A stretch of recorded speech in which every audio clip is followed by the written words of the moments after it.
성경 말씀 보겠습니다. 성경 말씀은 마태복음 26장 1절부터 5절에 있는 말씀입니다. 이 마태복음 26장이 굉장히 길잖아요. 그래서 이제 두 부분으로 나눠서 예수님이 잡히시기 전 그리고 잡히시고 난 다음 이렇게 나누어서 생각을 해보고자 합니다. 자, 마태복음 26장에 들어오면서 이제 25장까지의 말씀하고는 달라지는 것을 봅니다. 이제 마태복음 26장부터는 예수님의 마지막 가시는 길, 십자가에 못 박히시는 그 길을 배경으로 말씀이 전개되는 것을 볼 수가 있습니다. 그래서 예수님의 제자들에게 대제사장들과 백성들의 장로들에게 잡혀서 고난을 받고 죽으리라, 그렇게 이번에도 말씀을 합니다. 그러니까 이렇게 되어질 것을 네 번째 지금 예수님이 제자들에게 말씀하고 있는 것입니다. 자, 이렇게 네 번이나 내가 예루살렘에 올라가서 고난을 받고 그리고 죽으리라, 십자가에 못 박혀서 죽으리라 하고 말씀을 했지만은 이 예수님이 걸어가시는 이 길에 마지막 가시는 길에 누가 예수님과 함께 했느냐는 것입니다. 예수님은 제자들에게 네 번이나 얘기를 했습니다. 근데 아무도 그 마지막 예수님이 가시는 그 길에는 아무도 함께 하지 않았습니다. 제가 몇 번 얘기를 했는 적도 있습니다만은 제가 초등학교 3학년에 있을 때 제가 학교를 좀 일찍 들어갔거든요. 다른 친구들보다 유치원을 안 다니고 학교에 들어간 것이, 그것이 바로 초등학교 입학한 것이 되어져서 만 7살 때에 제가 초등학교 3학년이었습니다. 그때에 제가 지금 생각하면 진짜 이해도 되어지지 않는데 인생이 허무했어. 사는 의미가 없었어. 그래서 제가 유서를 써갖고 어머니 재봉틀에 집에 넣어놓고 죽으러 갔어요. 그때는 우리 고향에 가면은 이 제방이 큰 방이 있고 그 제방이 일본 사람 그 일제시대 때 쌓은 거라서 굉장히 튼튼해요. 제방이 크고. 그래서 거기까지 한 20분, 30분 정도 걸렸을 것 같아요. 그래서 거기에 가서 이제 천방뚝에 이제 가만히 앉아서 이 비가 오거나 장마가 지고 난 다음이기 때문에 큰 항토물이 동실없이 되면서 막 흘러갑니다. 그게 이제 얼마 가지 않아서 이제 그 강물이 대진해 해수욕장으로 이제 들어가는데, 그 강을 보면서 제가 거기에 늘 물이 빠졌을 때 여름에는 거기에서 수영을 하러 다녔거든요. 수영을 하러 다녔기 때문에 제가 좀 익숙한 곳입니다. 그래서 저기에 물속에 들어가면 이제 장마가 져서 물이 이제 한토물이 막 흘러가는데 저기 물속에 들어가면은 나는 그저 빠졌어. 이렇게 해서 해수욕장으로 바다로 그냥 가겠지. 근데 누가 하느냐는 거예요. 제 생각에 지금도 생생한 거예요. 그 장면이 너무나도 생생한데 저 항토물에 내가 빠져서 바다로 쓸려 가버렸으면 아무도 모른다는 거예요. 내가 거기 물에 빠져 죽었는지 뭐 어떻게 됐는지 모르는 거죠. 그냥 재봉틀에 유서를 쓰기는 사는 의미를 느끼지 못한다. 그렇게만 써놨기 때문에 어른들도 내가 물에 빠져 죽은 줄은 모를 거란 말이에요. 그게 너무 싫은 거예요. 내가 죽는데 아무도, 세상 사람들이 아무도 모른다는 게 그게 싫은 거예요. 그래서 제가 거기서 몇 시간을 보내다가 날이 어둑해질 때에 집으로 돌아왔습니다. 돌아오다가 이제 집에서 난리가 난 것을 알게 되었죠. 왜냐하면 집에서도 해질 때까지는 내가 어디 놀러 갔겠지 이렇게 했는데 전국으로도 들어오지도 않고 소식이 없으니까 어떻게 된다 싶어서 친척들이 다 찾아 난리가 난 거죠. 근데 중요한 거는 제가 죽으러 가놓고 죽지 않고 돌아왔습니다.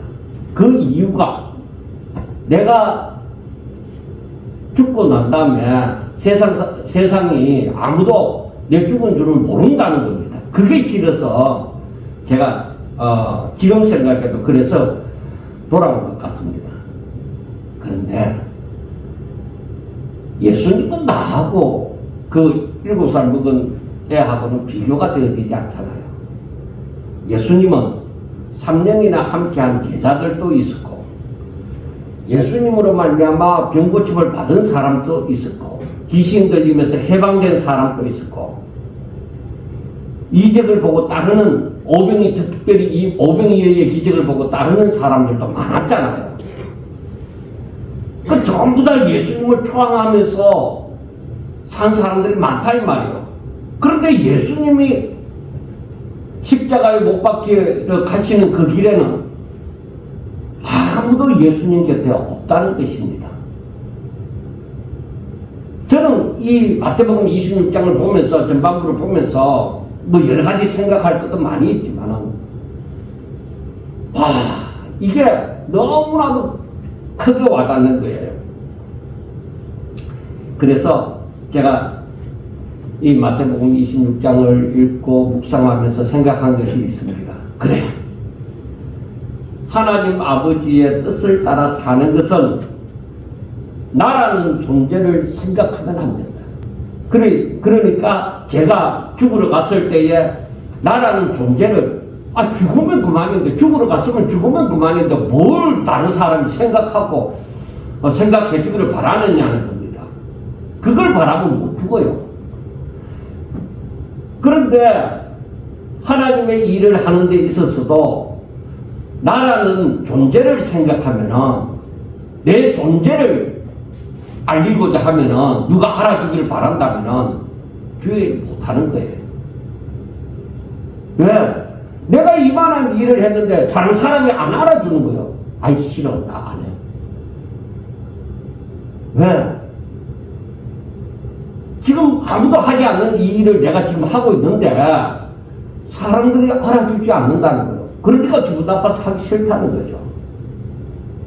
그리고 일을 했다고 할지라도 안 알아주는 것에 대해서 이제 그걸 두고 다른 사람을 비난하기 시작하는 것이죠. 그런데 사람들이 자기 자신이 무엇을 가졌다고 생각할 때, 내가 뭔가를 가지고 있다, 내가 돈을 가지고 있던 지위를 가지고 있던 뭐 많은 지식이 있던 권력을 가지고 있던지 간에 자기가 뭔가를 가지고 있다고 하는 사람들이 예수님이 걸어가신 그 길을 걸어갈 수 있을까? 못 걸어갑니다. 못 걸어가요. 그게 구원의 길이라고 생각이 되어지지만은 내가 가지고 있는 것을 내려놓아야 되는데, 미련 없이 내려놓고 그 길을 가야 되는데, 내가 힘들어 버린 돈, 열심히 노력해서 얻은 지식, 그리고 그 권력, 그리고 내 모든 그 재미를 느끼는 그런 환경, 내려놓기가 힘든 거예요. 롯의 처가 그랬잖아요. 롯의 아내가 분명히 지금 소돔과 고모라 성에서 지금 벗어나야 된다는 것은 알아요. 알기 때문에 롯과 함께, 그리고 딸과 함께 도망을 쳐 나온 거죠. 그런데 그 삶이 너무 내려놓기에는 너무 아깝다 이거죠. 그 미련이 많이 남는 거죠. 그래서 돌아보지 말라고 했는데 돌아보다가 소금 기둥이 되었잖아요. 이것은 우리에게 많은 교훈을 가져다 줍니다. 우리가 지난 시간에도 한번 생각해 보았지만은 예수님의 재림이 노아의 때와 그리고 롯의 때와 같다 이래요. 사람들이 세상에 미련이 있기 때문에 하나님의 뜻대로 살지를 못한다는 거죠. 그런데 우리가 성경을 보면서 느끼는 것은 무엇이냐? 주여 주여 하는 자마다 다 천국에 들어가는 것이 아니고 하나님 아버지의 뜻대로 사는 자라야 한다. 누가 내 형제고 자매고 모친이냐? 하나님 아버지의 뜻대로 행하는 자가 내 형제요 자매요 모친이다. 그렇게 들어가니까, 그렇게 생각하니까 우리가 예수 믿는다는 것이 심각해지는 거예요. 여러분, 주의 길을 따른다는 것이 이렇게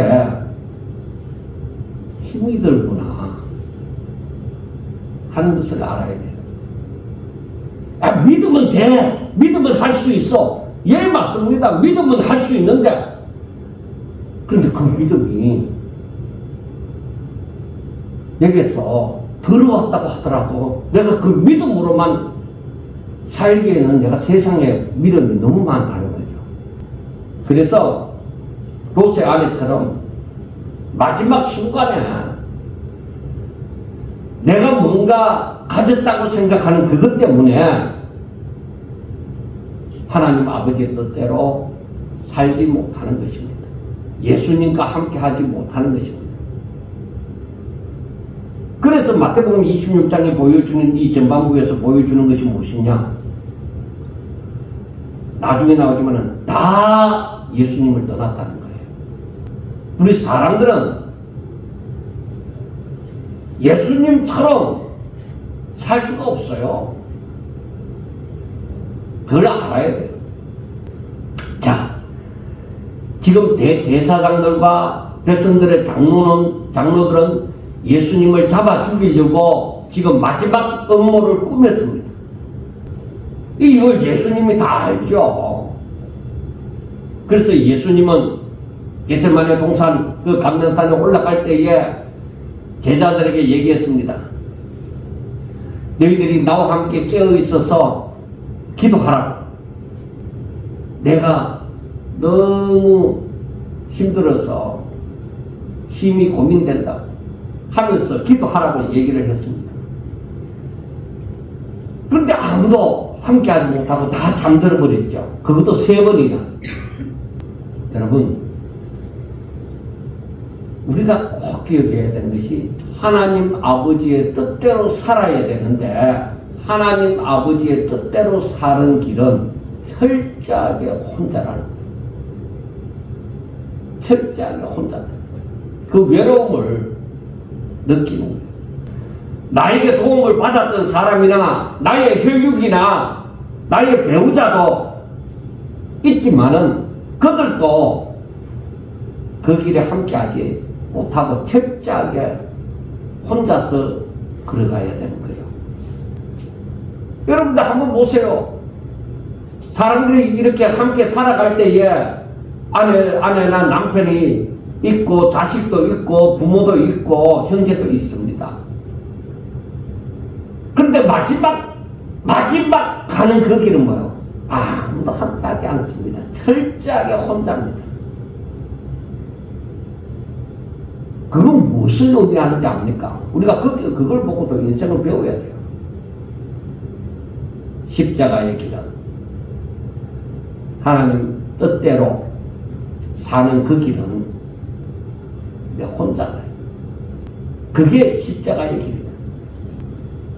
그래서 예수님을 믿는 것은 하나님 아버지의 뜻대로 사는 것인데 그 길은 십자가의 길이다. 내가 죽어야만 사는 길이다. 그래서 믿음은 자기 거다. 내 믿음으로 다른 사람을 구원하는 거 아니죠. 나에게 있는 믿음은 나를 구원. 그러니까 우리가 생각해야 되는 것이 예수님을 믿는 것은 하나님 아버지의 뜻대로 사는 길이고 그 길은 십자가의 길이고 그러니까 그것은 죽음의 길이고 그것은 혼자서 걷는 그 길이다. 자, 그러므로 세상은 하나님을 믿는 저와 여러분들을 죽이고자 달려듭니다. 하나님의 뜻을 행하러 오신 그 예수님도 죽이고자 하는데 그를 따르는 사람들은 어떻게 죽이고자 하지 않겠습니까? 사단은 우리가 걸어가는 그 공중권세 잡은 그 사탄은 우리가 걸어가는 길을 평탄하게 걸어가도록 하지 않습니다.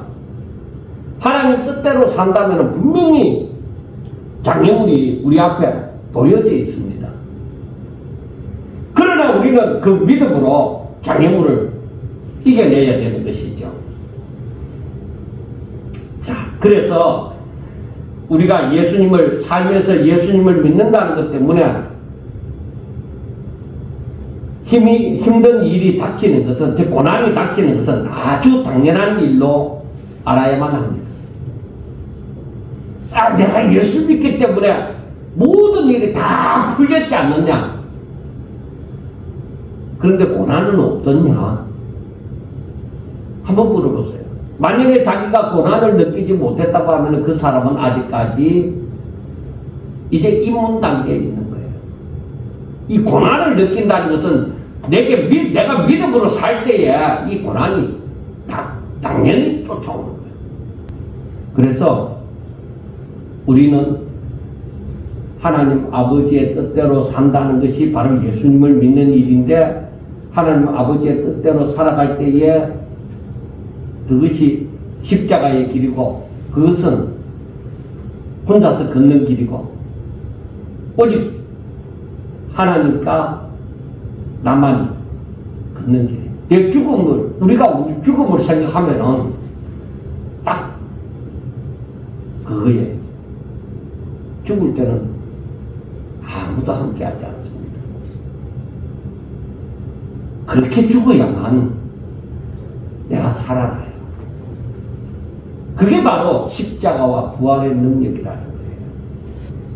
자, 이러한 상황이 지금 이러한 와중에 예수님께 다가와서 귀한 항류 한 옥합을 예수님의 머리에 부은 여자가 있었습니다. 그는 마리아라고 합니다. 제자들은 이 향유를 가지고 와서 예수님의 머리에 부으니까 제자들이 화를 낸 거죠. 야, 그 향유를 팔면은 300데나리온이나 받을 건데 그걸 왜 그냥 붓느냐고. 향유를 부으면 다 끝나잖아. 그 다음은 이제 뭐 더 이상 가치가 없잖아요. 그걸 팔아갖고 가난한 자들에게 나눠주면 얼마나 우리가 이 가난한 자들을 많이 도울 수 있느냐고 하는데, 예수님은 그렇게 야단치는 그 제자들을 향해서 얘기를 합니다. 너희가 어찌하여 이 여자를 괴롭게 하느냐? 이 여자는 좋은 일을 했다. 자, 예수님은 제자들에게 4번이나 내가 예루살렘에 올라가서 백성들의 장로와 대제사장들에게 고난을 받고 죽는다, 그렇게 얘기했지만 제자들은 뭘 준비한 게 아무것도 없어요. 그런데 이 마리아는 아무것도 알지 못하지만은 아마 성령의 감동을 받은 것이 아니냐, 그렇게 생각이 되어집니다. 그런데 예수님의 머리에 향유를 부었다 이 말이에요. 그런데 예수님께서 하시는 말씀이, 이 여자가 이렇게 한 것은 내 장래를 위하여 한 것이다. 그러니까 내 죽음을 앞두고 한 것이다 하고 얘기를 합니다. 실제로 이 마리아와 다른 마리아나 그 여자들이 예수님이 무덤에 장사 지내고 난 다음에 주일날 안식구 첫날에 무덤에 쫓아가죠. 몸에 향유를 바르려고. 그런데 그럴 일이 없었잖아요. 이미 부활하시기 때문에. 그리고 이미 이 사건으로 말미암아 기름이 부음바 되어졌기 때문에 향유를 부을 일이 없다는 것입니다. 자, 이렇게 아무도 예수님의 이 죽음에 대해서 생각하지 않는데 이 마리아는 정말 성령의 감화를 입어서 이 향유를 예수님의 머리에 부음으로 예수님의 장례를 위한 죽음을 위하여 한 것이 되어졌습니다. 여러분, 세상에는 돈 있는 사람도 있고 힘 있는 사람도 있고 권력이 있는 사람들도 있습니다. 지식이 있는 사람들도 많습니다. 신학자들도 많습니다. 그런데 정작 예수님과 함께하는, 즉 예수님의 입장에 서서 존재하는 그런 사람은 볼 수가 없습니다. 더구나 예수님의 제자들 가운데 가룟 유다는 대제사장들에게 나아가서 그 순간에 은 30을 받고 예수님을 팔아넘길 그런 궁리를 하고 왔습니다. 이게 얼마나 참담한 상황입니까? 그래서 제가 말씀을 준비하면서 생각한 것이 머리 검은 짐승은 거두는 게 아니다. 그 옛날 어른들의 그 말이 있잖아요. 진짜 그러나. 그런데 하나님은 그렇지 않았습니다. 머리 검은 짐승은 배반하니까 거두는 게 아니라고 얘기하지만, 그러나 하나님은 그렇다 할지라도 하나님은 계속 배반을 당하지만은 계속 그 일을 하신다는 거예요. 그게 하나님의 뜻입니다. 내가 세상을 따라가면은 이런 배반을 당하면서 더 이상 일할 것이 아니다, 이렇게 생각할 수 있지만은, 그러나 내가 하나님의 뜻을 따른다면은 배반당할 거 알고서도 하는 거죠.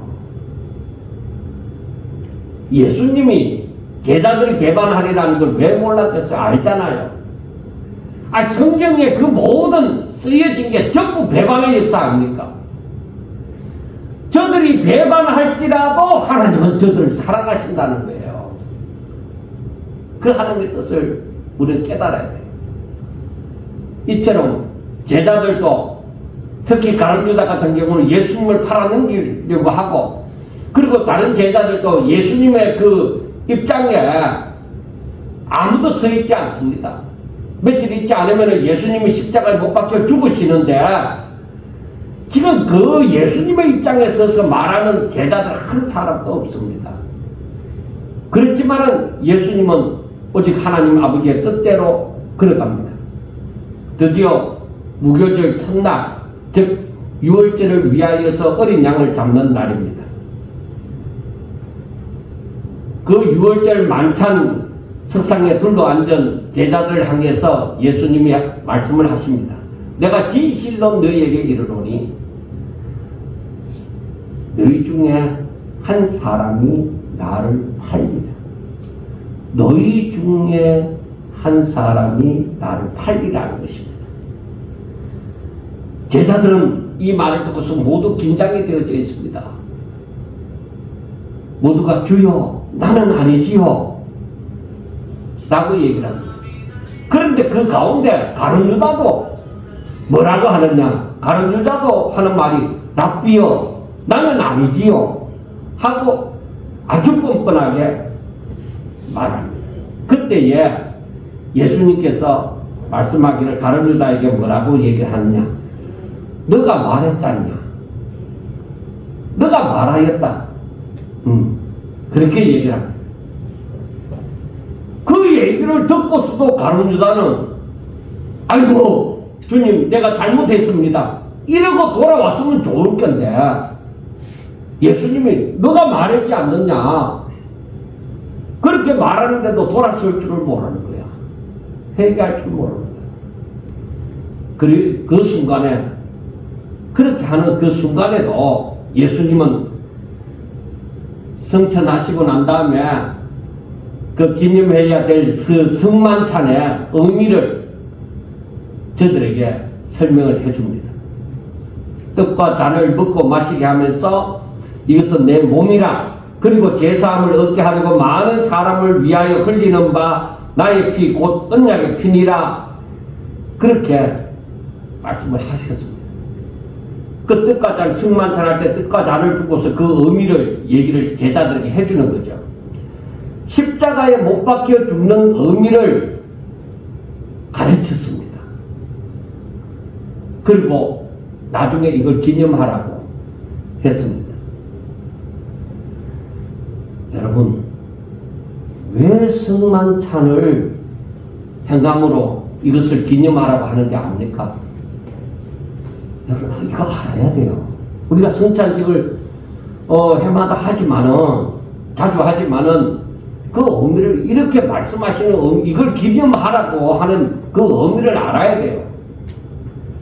구약의 이스라엘 백성들이 애굽에서 종살이를 했잖아요. 거기서 너무너무 고통스러우니까 하나님 앞에 부르짖었잖아요. 하나님께서는 드디어 아브라함에게, 이삭에게, 야곱에게 그 약속한 그것이 있기 때문에 이제 때가 되었기 때문에 모세와 아론을 세워서 이들을 그 종살이하는 가운데서 불러내어 광야 생활 40년을 거쳐서 가나안 땅을 기업으로 주셨잖아요. 그리고 저들에게 하시는 말씀이 뭡니까? 내가 너희들을 종되었던 애굽 땅에서 이끌어낸 너희 하나님 여호와다. 그렇게 말씀을 하시면서 너희들은 내 말을 들으라. 그렇게 말씀을 하셨다고요. 그리고 그 다음에도 구약 성경에 보면 계속 하시는 말씀이 나는 너희를 애굽 땅 종되었던 곳에서 이끌어낸 너희 하나님 여호와다. 이걸 기억해라는 것이죠. 자, 그러면은 성만찬에서 너희들이 나를 기념하라 하는 그 말이 무슨 말이냐? 너희들을 구원하기 위해서 내가 십자가에 못 박혀 죽었다는 것을 너희들을 기억해라는 거예요. 너희들을 구원하기 위하여 내가 십자가에 못 박혀서 피 흘려 죽었다 하는 것을 너희들은 그걸 기억하라는 거예요. 그래서 단순하게 성찬식 행하는 것이 어떤 의식이 아니라 이걸 기억하면 돼요. 내가 예수님이 십자가에 못 박혀 죽으심으로 말미암아 내가 그를 믿음으로 구원을 받았다 하는 것을 늘 기억하면서 살아야 된다는 거죠. 이것을 잊어버리면 예수 믿는 것이 아닌 거예요. 자, 이제 예수님은 죽음이 실제적으로 자기 바로 코앞에 다가왔다는 것을 느낍니다. 그런데 더욱 참담한 일이 무엇이냐? 그때 예수님이 제자들에게 이르시되 오늘 밤에 너희가 다 나를 버리리라 하는 것입니다. 오늘 밤에 너희가 다 나를 버리리라. 지금 예수님과 함께 유월절 만찬 석상입니다. 그러니까 제자들은 지금 이게 마지막이 됐는지 또 있을는지 제자들은 그걸 잘 모르고 의식을 별로 하지 않고 있습니다. 그런데 예수님은 다 알잖아요. 이게 마지막이라. 그런데 오늘 밤에 너희들이 다 나를 버린다는 것입니다. 그리고 하시는 말씀이 내가 살아난 후에 너희보다 먼저 갈릴리로 갈 것이다 하고 말씀을 합니다. 그러니까 고난을 받고 십자가에 못 박혀 죽으시고 살아난다는 거죠. 죽고 난 다음에 살아나서 너희들과 약속한 그 갈릴리로 갈 것이다 하는 말씀입니다. 그러니까 예수님이 죽고 난 다음에 다시 살아날 것을 말씀하여 주셨듯이 또 한 번 더 말씀을 합니다. 그런데 그렇게 될 것이지만은 너희들은 오늘 밤에는 다 나를 버리고 도망을 간다는 것입니다. 그 베드로는 예수님의 이 말을 듣고서 이걸 인정할 수가 없는 거야. 이미 마태복음 16장에서도 말씀을 했잖아요. 예수님이 처음에 내가 예루살렘에 올라가서 제사장들과 백성들의 장로들에게 고난을 받고 죽으리라. 그리고 3일 후에 다시 살아나리라 하니까 베드로가 뭐라고 했어요? 절대로 그럴 수 없습니다. 그런 일이 일어나서 안 됩니다 하니까 예수님께서 사탄아 내 뒤로 물러가라고 얘기했죠. 네가 하나님의 일을 생각하지 아니하고 사람의 일을 생각하는도다. 그 일이 있었지만은 이 마지막에 또 왔어. 마지막에 너희들이 오늘 밤에 다 나를 버리리라. 그렇게 말을 하니까 이 베드로는 그걸 예수님이 지금 무슨 말씀을 하느냐는 거죠. 모두 다 주를 버릴지라도 나는 결코 버리지 않겠나이다 하고 얘기를 했습니다.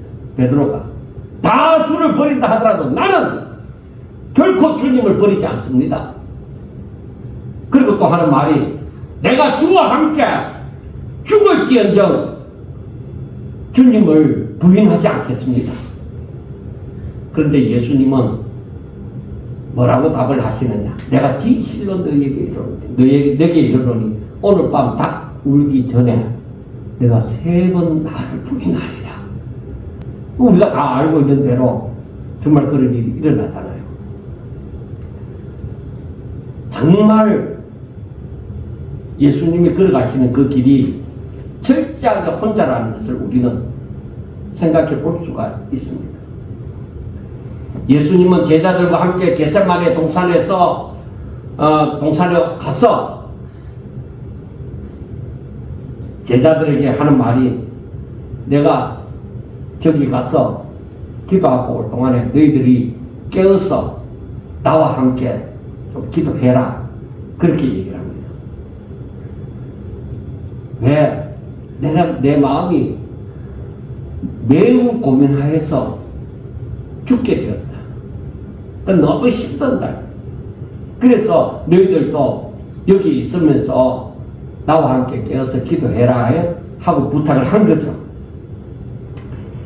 그래서 예수님은 베드로와 세베대의 두 아들 요한과 야고보를 데리고 이 제자들보다 조금 더 나아가서 너희들은 여기서 기도해라. 그리고 예수님은 좀 더 나아가서 기도를 합니다. 예수님이 왜 내 마음이 죽게 되어졌다고 얘기하느냐? 죄 없으신 분이 죄인처럼 십자가에 못 박혀 죽게 되어지는 거죠. 그러니까 백성들의 죄를 짊어지니까, 사람들의 죄를 짊어지니까 자기가 죄인 되어서 그 죄의 대가를 받는 것이죠. 그게 너무 고통스럽다는 거예요. 그래서 우리가 생각할 때에 우리가 내 죄로 말미암아서 고통을 받게 되어질 때에 그게 너무 힘든 거라는 것을 우리는 분명히 알 수가 있습니다. 그래서 예수님은 하나님 아버지께 기도하기를, 성부께 기도하기를 만일 할만하시거든 이 잔을 내게서 지나가게 하옵소서. 만약에 내가 이렇게 십자가 못 박혀 죽는 일이 아니고 다른 방법이 있다면 이것이 다른 방법으로 되게 해달라고 그렇게 하는 것이죠. 그런데 예수님도 다 알잖아요. 하나님이시니까. 그러니까 내 원대로 말고 아버지의 원대로 되게 해달라고 그랬지만 그 다음 두 번째 가서 기도하기를 만일 내가 마시지 않고는 이 잔이 내게서 지나갈 수 없거든 아버지 원대로 내가 마시도록 하겠다고 그렇게 기도를 하죠. 세 번째 가갖고도 또 그렇게 기도를 했습니다. 그러니까 세 번 다 뭐요? 너무 힘이 든다 이래요. 너무 힘이 들지만은 내 원대로 말고 아버지의 뜻대로, 아버지의 원대로 되기를 원합니다 하는 겁니다. 우리는 우리도 그렇잖아요. 세상에 살면서 너무 예수 믿는 게 힘들 때는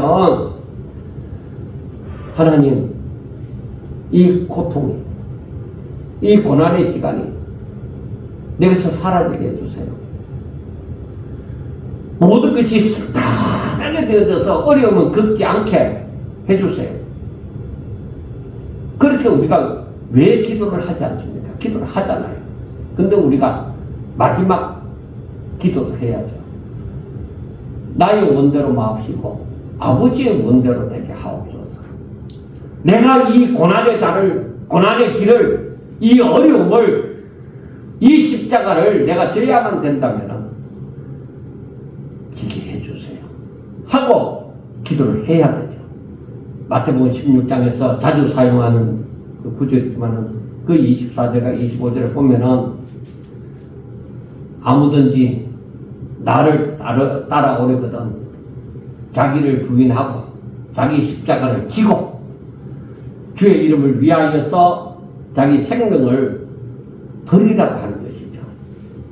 그러니까 이 하나님 아버지의 뜻대로 사는 것은 나를 부인해야만 이 길을 걸어갈 수 있는 거예요.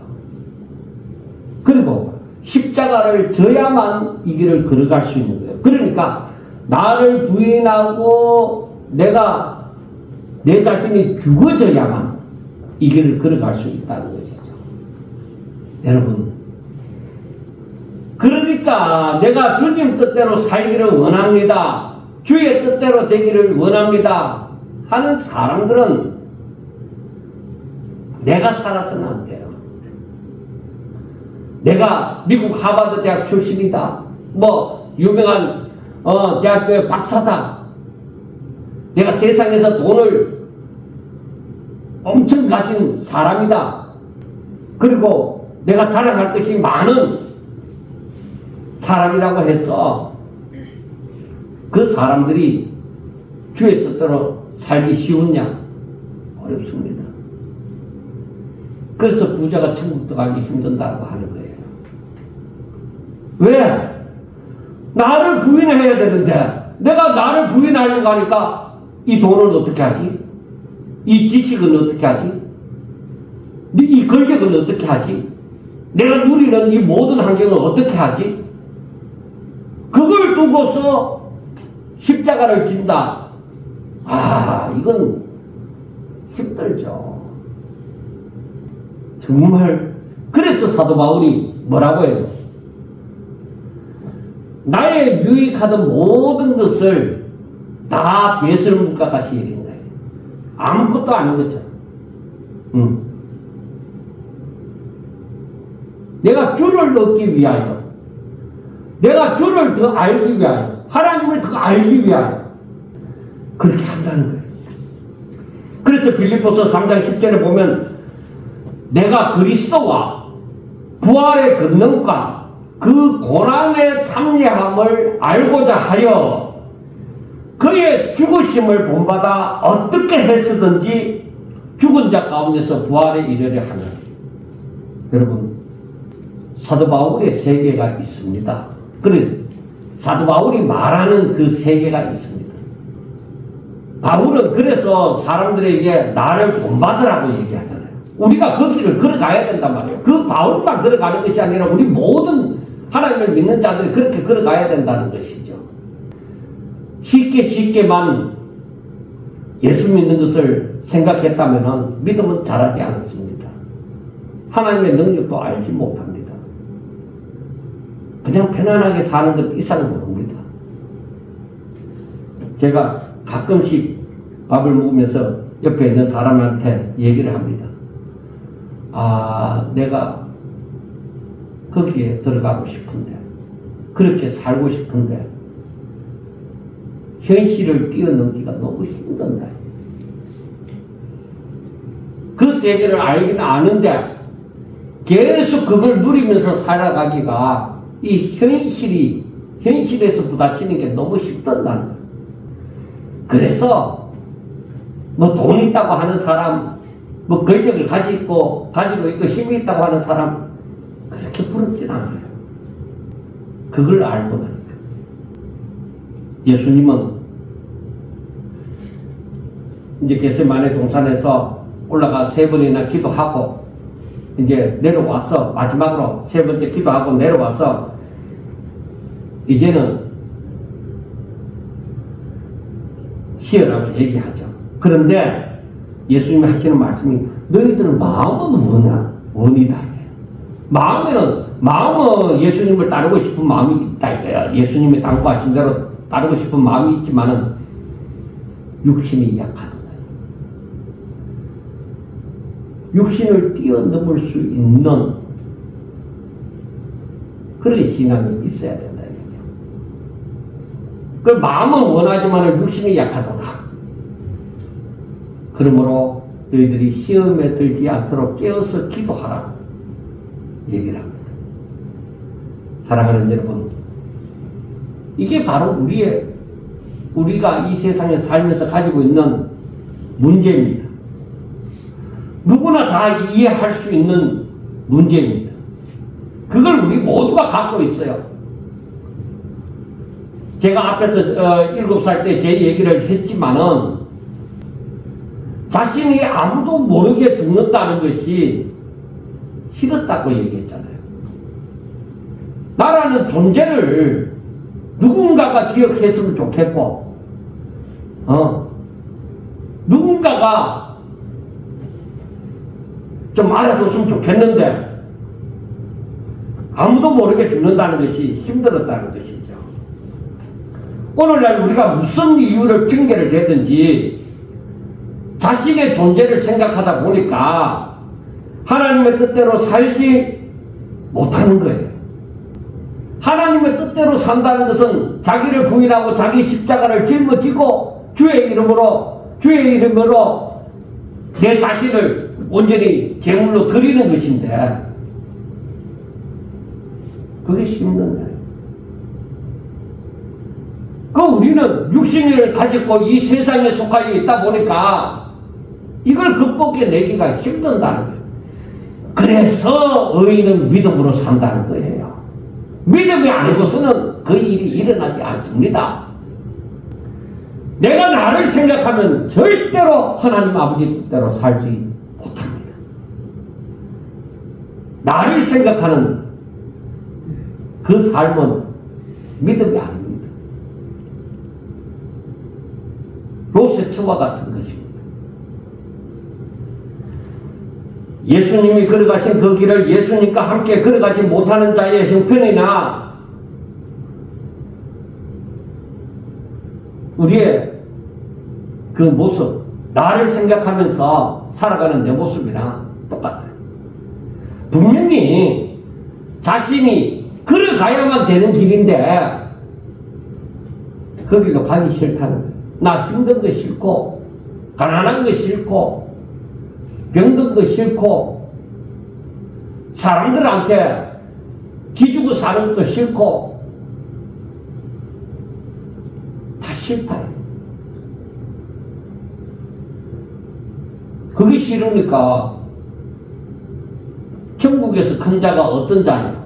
자기를 낮추는 자죠. 다른 사람을 섬기는 자죠. 그러니까 그 삶을 못 사는 거죠. 그래서 목사도 사람이다 보니까 제가 노예나 이렇게 가서 목사님 장로님들이 이렇게 모인 데 가서 꼭 상석에 앉으려고 하는 사람이 있습니다. 꼭 윗자리에 대우받는 자리에 앉으려고 하는 사람이 있습니다. 그 자리에 앉으면 거기 참석도 안 하는 사람들입니다. 여러분, 그래갖고는 예수님이 걸어가신 그 길 못 걷습니다. 그 사람이 세상에서는 지위를 얻고 세상에서는 대접을 받았는지 모르지만 예수님이 걸어가신 그 길을 걷지 못합니다.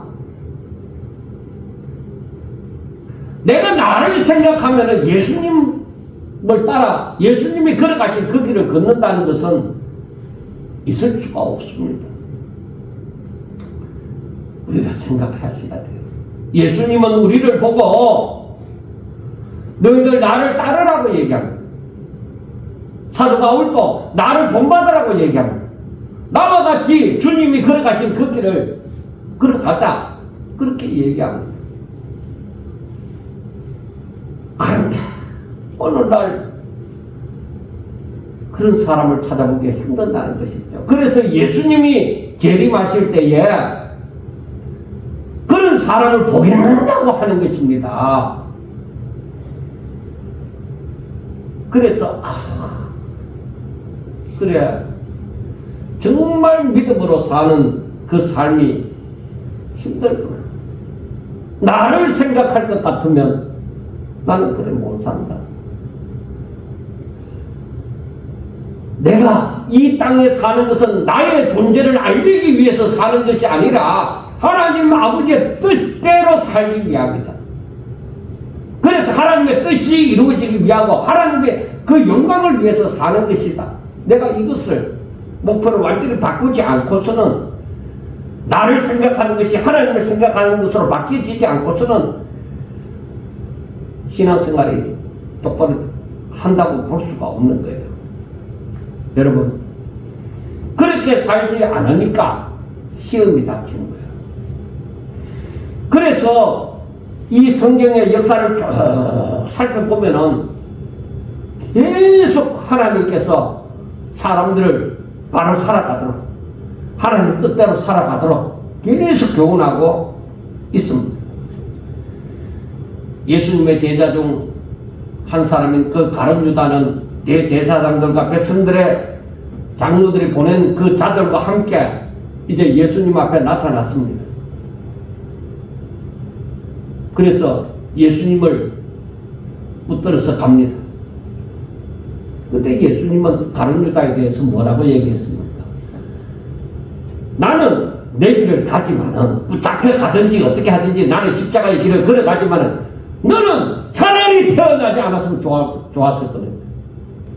그리고 다른 제자들은 뭐요? 시험에 들지 않게 깨어 기도하라고 했잖아요. 다른 제자들은 예수님이 잡혀가시니까 그렇게 죽을지언정 예수님을 부인하지 않겠다고 하고 떠나지 않겠다고 했던 그 베드로조차 다 도망갑니다. 예수님 곁에서 다 도망가 버렸습니다. 살려고 도망갔어요. 저들이 살려고 도망갔단 말이에요. 예수 믿다가 어려운 일이 닥치면은 아이고 예수 믿는 것도 좋은데 내가 우선 살아야 되지 않겠느냐, 그렇게 하면서 예수님 곁을 떠나는 거죠. 그래, 그것이 대환란 때에 어떤 일로 변하겠어요? 같이 예수 믿던 사람을 고발하고 저 사람 잘못한 것에 대해서 내가 살기 위해서 그 사람을 넘겨주는 거예요. 그래서 그런 일이 생기는 거예요. 사랑하는 우리 새생명교회 성도 여러분, 정신 차려서 깨어 기도해야 됩니다. 아무리 나는 예수님과 함께 하리라고 베드로처럼 그렇게 외치면서 모두 주를 버릴지라도 나는 결코 버리지 않겠습니다. 자신합니다. 그럴지라도 자신을 믿지 마세요. 내가 얼마나 연약한 존재라는 것을 알아야 됩니다.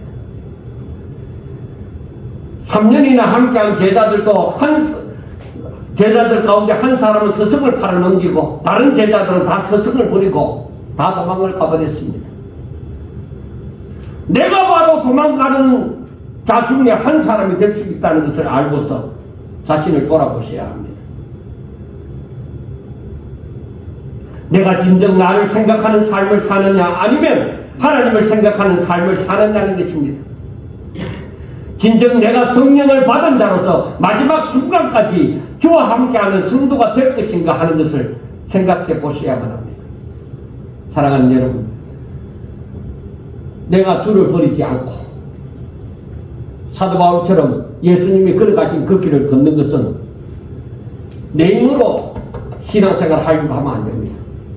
믿음을, 하나님의 능력을, 성령으로 말미암아 내 가운데 있는 성령으로 말미암아 하나님의 말씀을 부여잡고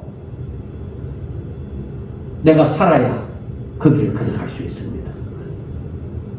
사랑하는 여러분, 아직까지도 유치원생처럼 어린아이 신앙생활을 할 것입니까?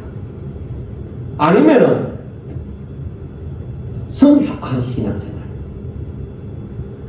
뭔가 차원 높은 신앙생활을 하기를 원합니까? 저와 여러분들에게 믿음이 있다고 하면 주의 말씀을 귀를 기울여야 됩니다. 우리 하나님이 뭘 원하시는지 알아야 됩니다. 우리 주님이 저만치 붙들려 가는데 나는 나무 뒤에 숨어서 나타나지도 못하고 숨어서 그것을 바라보는 자라고 한번 생각해 보세요. 내 믿음이 있는데 내가 정말 저분이 나의 구세주인 줄로 믿느냐, 저분이 다시 살아날 줄로 믿느냐, 저분과 함께라면 내가 죽어도 살겠고 하는 것을 내가 믿느냐는 거예요. 여러분, 오늘 돌아가시면 생각해 보세요. 내가 정말 나의 주님을 믿는가? 내가 그 주님을 사랑하는가? 교회 다니는 사람만 되지 말고 정말 참 믿음 살아야 됩니다. 하나님의 말씀이 내게 이해가 되어지지 않더라도 나는 믿는다. 왜? 그분은 하나님이시니까. 정말 세상에 어떤 것보다도 내가 하나님을 더 사랑하는가? 나의 생명을 하나님의 이름을 위하여 드리기까지 사랑하는가? 하는 그것을 생각하면서 하나님 앞에 엎드려서 한번 기도를 드리세요. 하나님, 그 길이 십자가의 길인데 내가 가겠습니다. 정말 무릎을 꿇고서 하나님 앞에, 하나님, 내가 그 길 걸어가야 되지요. 내가 그 길 걸어가야 되지요. 죽더라도 가겠습니다. 하나님, 나를 도와주세요. 그 길 걸어가도록 도와주세요. 정말 간절히 오늘 한번 진심으로 하나님 앞에 엎드려서 기도하며 마지막 순간까지 항상 하나님의 이름으로 주를 배신하지 아니하고 도망가는 자가 되지 아니하고 하나님의 사랑으로 주와 함께하는 주와 여러분들이 꼭 될 수 있기를 주의 이름으로 축원합니다. 기도드리겠습니다. 하나님, 세상이 다 나를 버린다 할지라도 주님이 걸어가신 그 길을 생각하면서 오직 나도 하나님 아버지 뜻대로 살 거야. 하나님이 다 책임지실 거야. 하나님이 나를 이 길로 걸어오라고 하셔서 하면서 끝까지 하나님의 사랑으로 살기 위하여 오늘 또 돌아가서 또 기도하는 우리 성도들이 다 되게 하여 주옵소서. 세상에서는 어떻게 천히 여김을 받을지라도 하나님 앞에서는 귀한 존재가 되게 하여 주옵소서. 사랑받는 존재가 되게 하여 주시옵소서. 그래하여 하나님의 능력으로 하나님께서 뜻하심으로 복을 누리며 살아가는 우리 성도들이 다 되게 하여 주옵소서. 예수님 이름으로 감사하며 기도드리옵나이다.